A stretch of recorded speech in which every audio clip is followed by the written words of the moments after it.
Photoshop Project 6. We are continuing with Stage 2. This section is on page 340, Apply a Perspective Warp. We want to be working in the Office Clean file, and when that is open, you are simply going to go up to Edit and select Perspective Warp. You can see how the building looks like it's leaning. It doesn't look like it's standing up straight. So we're going to click anywhere in the document window to create a perspective grid plane. Then select each corner and pin it to the proper side of the building. We simply want to match up each one of the corners to the right side. So straight down the side all the way down the leg.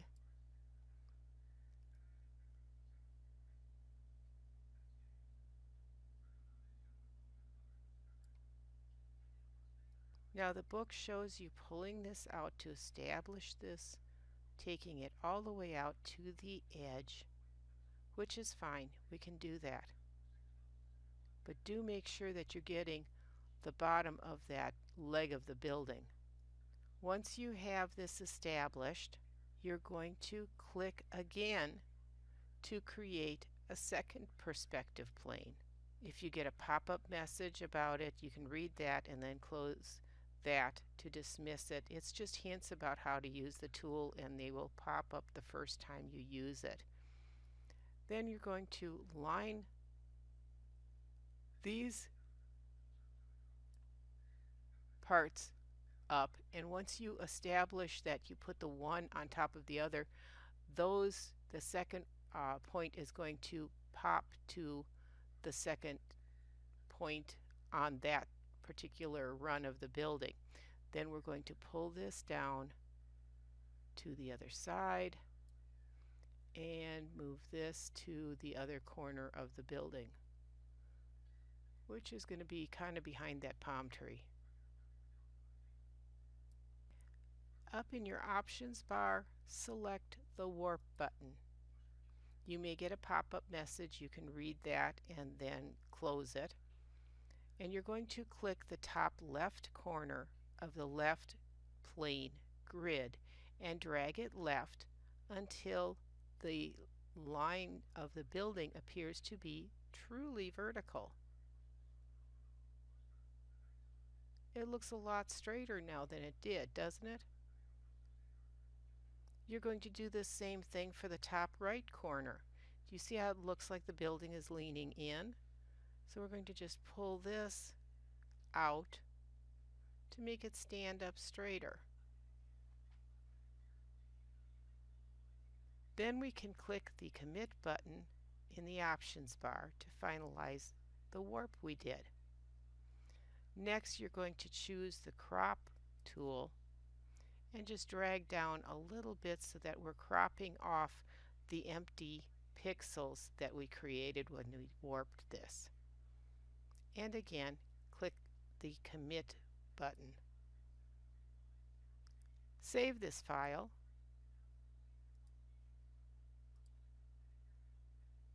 And then we'll continue on the next section. This next section is the part that gives most people some issue. I know I have problems with trying to make it work exactly right as well. Just be patient with it, work slow, you'll be able to do okay with it. Make sure you read through page 346, understanding the vanishing point controls. We're going to be using the vanishing point tools. The next thing you need to do, first of all, just take a note here that we are working now on a floating layer because we applied that warp. It turned the background layer into layer 0. Open up the banner TIFF, select all of it, Control A or select all, and edit copy or Control C, and just close it. We need to have that on our clipboard. We're saving it for a little bit. We want to add a new layer, and we're working on layer 1. So with layer 1 selected, we are going to go to Filter, Vanishing Point. This is the Create Plane tool. Make sure that's selected. Change your grid size to 300, and then you're going to click in the center at the top where the two sides of the building meet. We're going to anchor the right plane. Just click up there to set your anchor point, and then it's just a click, not a click and drag. And then moving to the right, you're going to set your next anchor point. Use the lines in the building and set that anchor point up where the line from the building meets right by that window. You're going to come down to the top of the second row of windows and click to establish a line there. You're going to go back across to the center of the building to establish that line, and we have now created our plane. You can make a little bit of an adjustment to it if you need to. I know I've had to change mine occasionally because I didn't get it exactly correct. It's fairly easy to do, but this is going to establish our first plane. Then we're going to reduce the size of this. We're going to grab the center handle at the top and drag this down till the line is halfway between the windows and the top of the building. We're going to establish the next line halfway between the sets of windows, and the same thing at the bottom. We have to leave this in the center because we're going to build off of there going on the other plane. Then hold down your control key and click on the center handle, and you'll see the cursor has changed to another grid. Drag that left, and that's going to give us our next perspective grid. When you pull that over, you'll be able then to change and move the lines to create the proper grid. When you're getting in the right angles of this, you will see your lines will change to blue. If you don't have the blue lines, you need to keep trying to change this to get that perspective grid correct. If you have a red grid, keep changing the line and keep working with it. If you might get an orange grid, a red grid. If you get any of those colors, you see how that changes. To get the right correct perspective, you have to have it change to blue. You see, I can still make adjustments here, but if it changes, pops to a different color than the blue, you're going to have to keep working with it until you get that blue line. Once you have that established, and we're covering the windows, and actually it should go midway to match midway between the two banks of windows there, making sure we're keeping the blue, making sure that establishes. Now there I just changed it to red. I have to click to make sure I'm staying in blue. Now Control V to paste the copied pixels from the clipboard. We're going to click inside the selection marquee and drag it onto any part of this perspective plane. It's going to pretty much pop to it. Drag the selection until the top left corner of the ad matches that top left corner of the plane. So just pull it all the way around to there. Then you're going to select the Transform tool in the left side of the Vanishing Point Filter dialog box. Open the Settings and Commands and deselect the Clip Operations to Surface Edges. Drag the bottom right handle of the selection until all of the banner fits within the defined plane. So we need to move this so that it's inside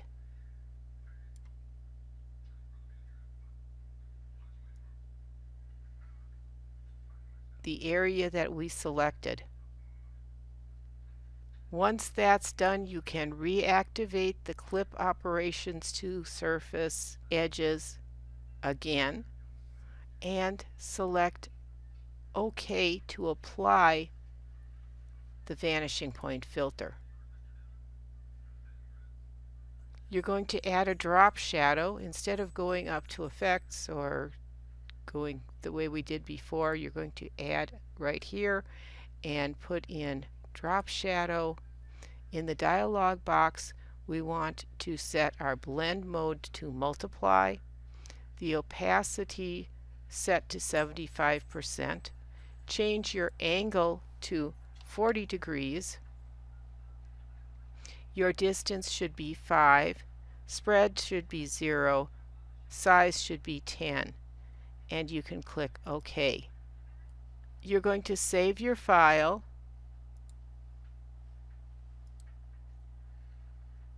as Office Add,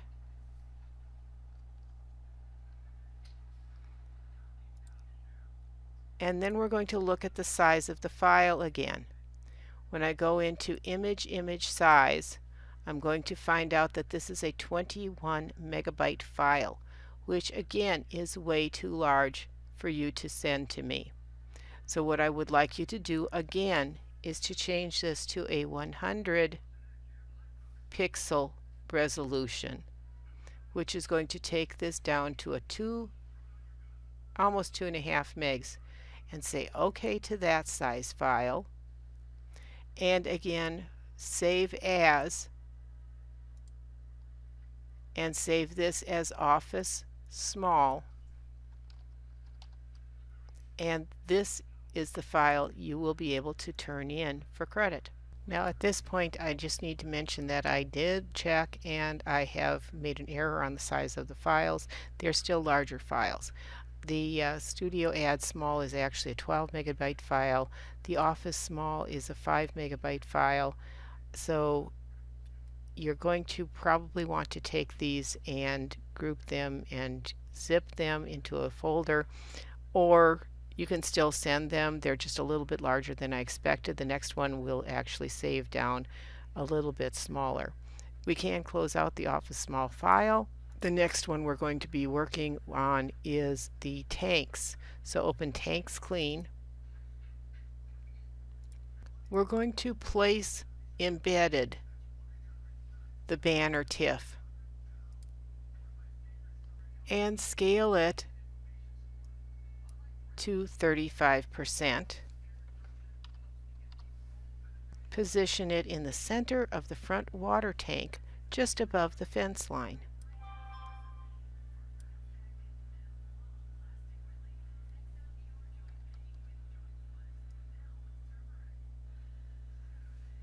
Then go to Edit, Transform, and select Warp.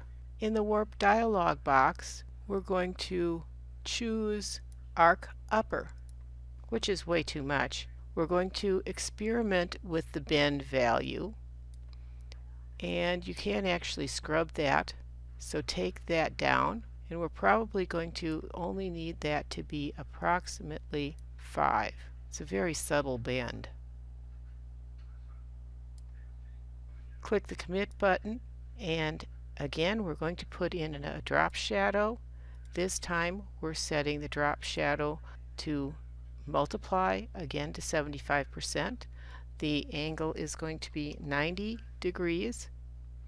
The distance should be 2 pixels, a spread of 0, and a size of 5. You can save this file as Tanks Add.